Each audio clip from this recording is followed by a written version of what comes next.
L'invité de cette édition, Philippe Gaillard, bonjour. Vous êtes journaliste, écrivain et historien.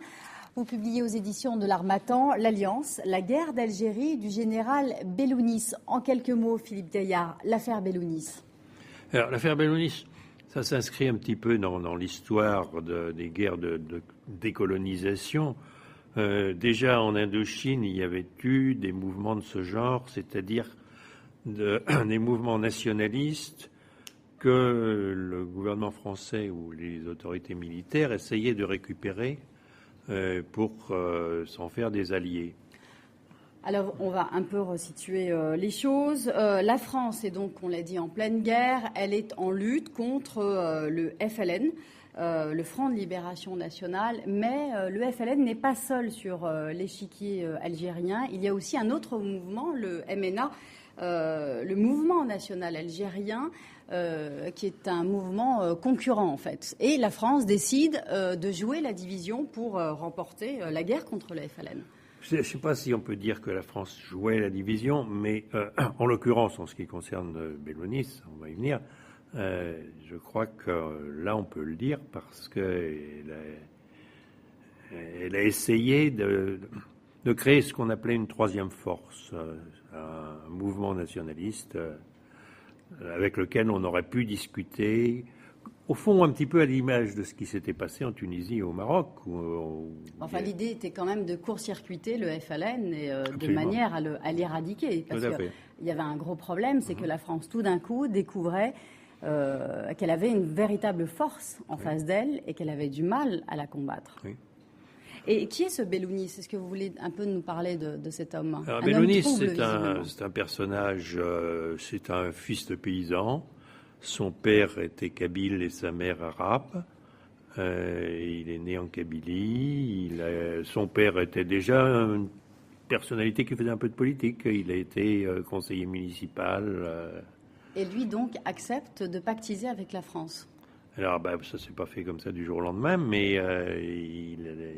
il a pris le maquis au nom du MNA, donc au nom de Messali Hadj. Oui, qui est le leader du MNA. Voilà.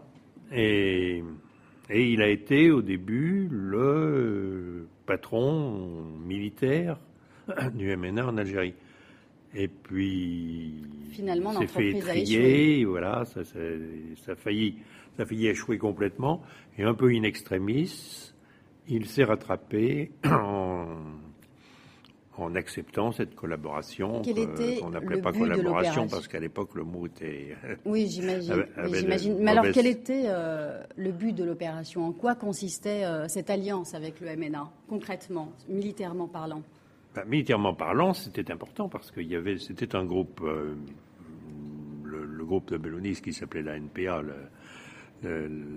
l'Armée nationale du peuple algérien, il y avait 4000 combattants qui étaient vraiment des gens qui étaient dans le maquis. Or, au total, au maximum de maquisards qu'il y a eu pendant toute la guerre d'Algérie, le maximum a été de l'ordre de 20 000.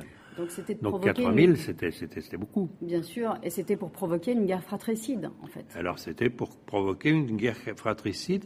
Et puis, je vous dis, il y avait ça c'était sur le plan militaire, avec aussi la possibilité de dégager des troupes françaises, parce que le territoire qu'occupait Bellounis était un territoire stratégiquement important, puisque ça comportait la route d'Alger à Simessaoud, c'est-à-dire où on avait découvert le pétrole et où on était en train d'installer les systèmes d'exploitation du pétrole. Donc Bellounis libérait l'armée française de faire la police sur cet axe. Oui, très bien. De faire le sale boulot, en quelque sorte. Alors, on connaît mal cette affaire Bellounis, mais plus largement, c'est toute la guerre d'Algérie qu'on connaît mal. Encore aujourd'hui, ça reste un espèce de blackout sur ce conflit. Hein. Ça reste une espèce de blackout. C'est une blessure importante. Complet. Mais... On arrive maintenant, d'abord, on a accès aux archives françaises beaucoup plus facilement qu'il y a quelques années. Mais ça ne veut pas dire non plus que c'est très facile.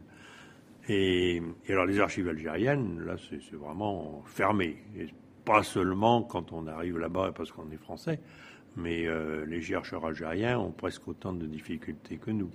Merci Philippe Gaillard d'avoir accepté d'être notre invité. Je rappelle que votre ouvrage s'appelle L'Alliance, édité aux éditions L'Harmattan.